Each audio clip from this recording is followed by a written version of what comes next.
श्री का अर्थ क्या होता है? श्री का अर्थ होता है शृणाति हिंसति दोषाण इति श्री। अर्थात कोई जो भी शरण में आए उसके सब दोषों को जो हरण कर लेती है उसका नाम श्री है। उसके सारे दोषों का हरण कर लेती है, कोई दोष उसके पास छोड़ती नहीं। एक कहते हैं कि एक बार महाराज की भूमिका बन रही थी।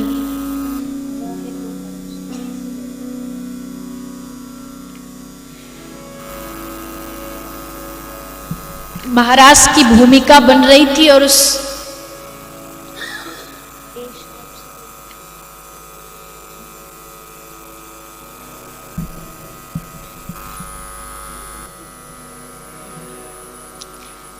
तो महाराज की भूमिका बन रही थी और उस भूमिका में श्री ठाकुर जी सब गोपियों के साथ महाराज करने की इच्छा व्यक्त कर रहे थे। मंच तैयार था महाराज का।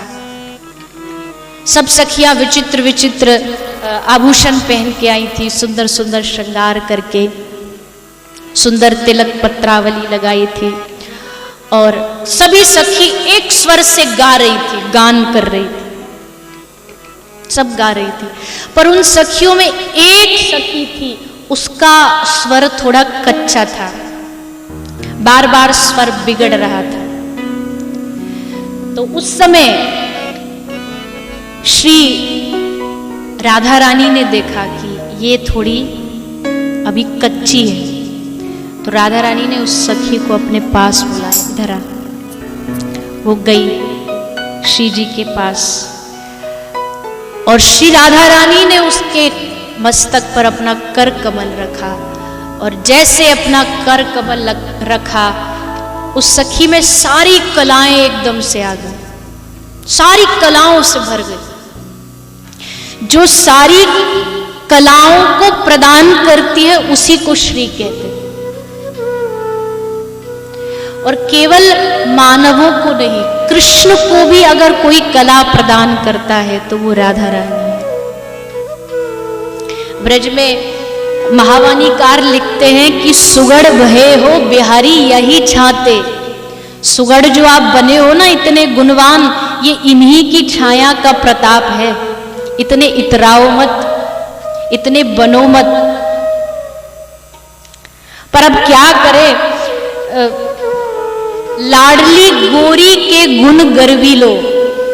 ब्रजवाणी में कहते हैं कोई कारे छोरा को कोई गोरी छोरी मिल जाए, एकदम कारा हो और वहां को ब्याह गई एकदम गोरी सुंदर छोरी ते हो जाए तो इतराता हुआ नहीं घूमता, देखो कितनी सुंदर बहू मिली हमको। तो या कारे कन्हैया को हमारी गौरांगी किशोरी मिल गई ना, तो लाडली गोरी के गुण गर्वी लो। इसी उत्साह में घूमते ठाकुर जी की हमारी श्री जी हमारी स्वामिनी। ब्रज का भाव एकदम अलग है। ब्रज में तो राधा रानी की जो सखियां हैं उन सखियों के चरणों में ठाकुर प्रार्थना करते कि हमें श्री जी की थोड़ी सी सेवा दे दो। आज राधा रानी के चरण दबाने की इच्छा है, आज्ञा दे दो। ये ब्रज का भाव है। तो कृष्ण की प्राप्ति भी राधा रानी की कृपा से होती है। इसलिए जो सारे अवगुणों को भुला करके हृदय से लगा दे। राधा रानी कहती है श्री श्याम सुंदर से कि हे ठाकुर, मैं आपको अपना प्रियतम तब कहूंगी जब आप इस संसार के निकृष्ट से पापी व्यक्ति को भी उठा के अपने गले से लगा लो,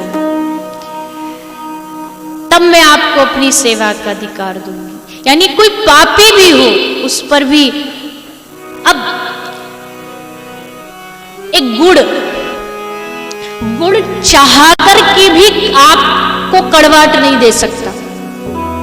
आप गुड़ खाओ और चाहो उससे कड़वाहट, वो चाहे भी गुड़ तो भी नहीं दे सकता, क्योंकि वो है ही मीठा, उसमें कड़वाहट हो ही नहीं सकती।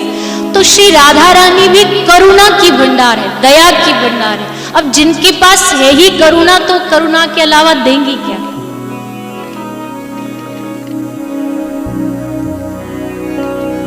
कोई कहे कि हम पाप करते हैं तो पता नहीं कृपा होगी कि नहीं होगी, पर उनके पास ये कठोर हृदय है ही नहीं। ऐसा वर्णन आता है कि एक बार श्याम सुंदर ने सोचा कि ये राधा की जो सखियां हैं ये सारी बड़ी घूमती फिरती, हमारी किशोरी जी, हमारी लाडली जी, हमारी राधा रानी। ठाकुर जी ने सोचा आज हम राधा बन के इनके पास जाते, देखते क्या करती है। ऐसी खूब लीला है ब्रज में कि ठाकुर जी राधा स्वरूप धारण कर लेते हैं। तो राधा स्वरूप बना करके आज ठाकुर जी ने कुंज में आ गए, अब प्रवेश किया और जैसे घुसे तो जितनी सखियां हैं ना राधा रानी की, सबको सबके सामने से निकल के जा रहे हैं। अब जब राधा रानी आती है, आपका कोई स्वामी आता है तो आप प्रणाम करते हो, पर आज तो कोई राधा रानी की तरफ देख ही नहीं रहा। सारी सखियां अपने अपने कार्यों में व्यस्त है, कोई माला बना रही है, कोई श्री जी के लिए चंदन घिस रही है। तो ठाकुर जी बोले ये तो गड़बड़ हो गई। सोचा कहीं हो सकता हमारा कोई मेकअप में कोई खराबी हो, तो दर्पण लेके दर्पण देखा, नहीं नहीं एकदम राधा रानी हूबहू, तो ठीक, एकदम ठीक है। तो फिर ठाकुर जी ने सोचा चलो हो सकता कार्य में व्यस्त है इसलिए हमको देख नहीं पा रही, हम ही इनके पास जाते। तो ठाकुर जी जाके कह रहे हैं सखी को, अरे सखी मैं हूं तेरी स्वामिनी। गोपी हंसी, आगे चली गई, हद हो गई, कुछ बोली नहीं, मुस्कुराई और आगे चली गई।